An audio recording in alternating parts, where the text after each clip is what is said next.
Okay, so after we took a look at the image, analyzed it a little bit, read it, analyzed it, now we'll take a look at the specific text. So you were tasked with two things. One, to look at the title, the common good, and all the paraphernalia around it, right? How it was entitled, and then the quotations. So let's just, as an example, take a look at one of the quotations and do some critical thinking, critical analysis with it, generate some ideas here.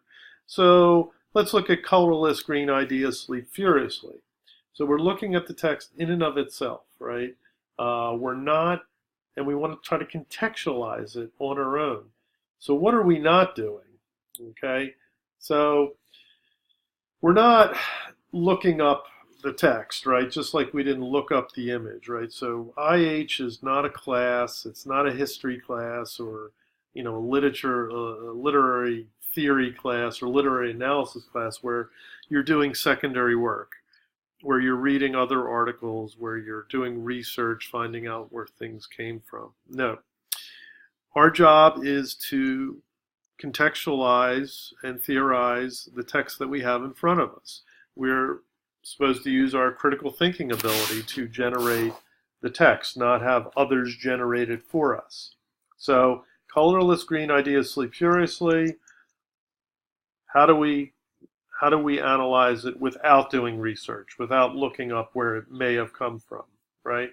So this is, going to be the hard move, right, in this class, because most of your classes are all about reading secondary text. Your textbooks are already pre-read for you, and then they're suggesting other things that you do. The standard,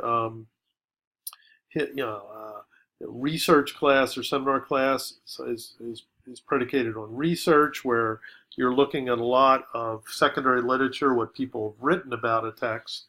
And so what's often missing within in higher education is actually reading the text itself and then applying your own analytic abilities to the text, or allowing your analytic abilities to grow.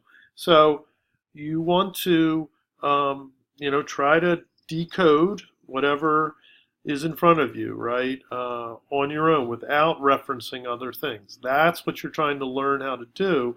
That's where critical thinking comes from, not by always looking at other models of critical thinking, which is secondary literature or research, right? So try to resist the urge to do research or to find out where this came from and do the work on your own.